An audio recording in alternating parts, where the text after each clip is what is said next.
He says it's a way to let soldiers and Marines know that the community supports them. A Laurel County man has made it his mission to make sure that military recruiting offices are safe. And this comes after 4 Marines and a Navy petty officer died in the shootings at Chattanooga military facilities last week. Soldiers and Marines are not armed at recruiting offices. New at 11 tonight, Victor11 shows us what this man is doing to provide security. The sign at the front of the Armed Forces Career Center in London lets visitors know that firearms aren't permitted on the property by anyone. That same federal policy was in effect at the recruiting center in Chattanooga, where 4 Marines and a sailor were killed last week. Federal law prohibits them from carrying a firearm on federal property, but somebody has their back. Brian Cheek never served in the military, but he's the father of an Iraqi vet and says he felt the need to do something after that attack. Now he's standing outside of his local recruiting center, armed and vigilant.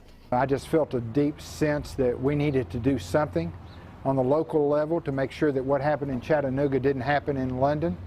Cheek told me that before he came here today, he notified the people at the recruiting center, as well as the employees at the neighboring businesses and local law enforcement. And I did that because I wanted them to know that, number one, we have your protection.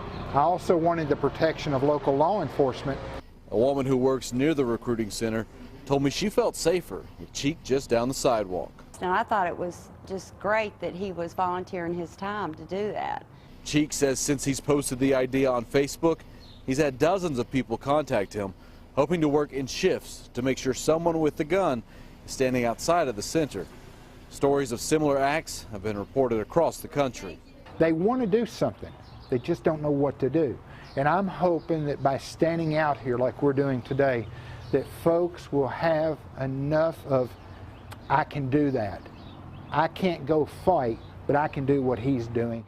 In Laurel County, Victor11, WKYT. And Cheek says he already has someone else scheduled to stand guard tomorrow.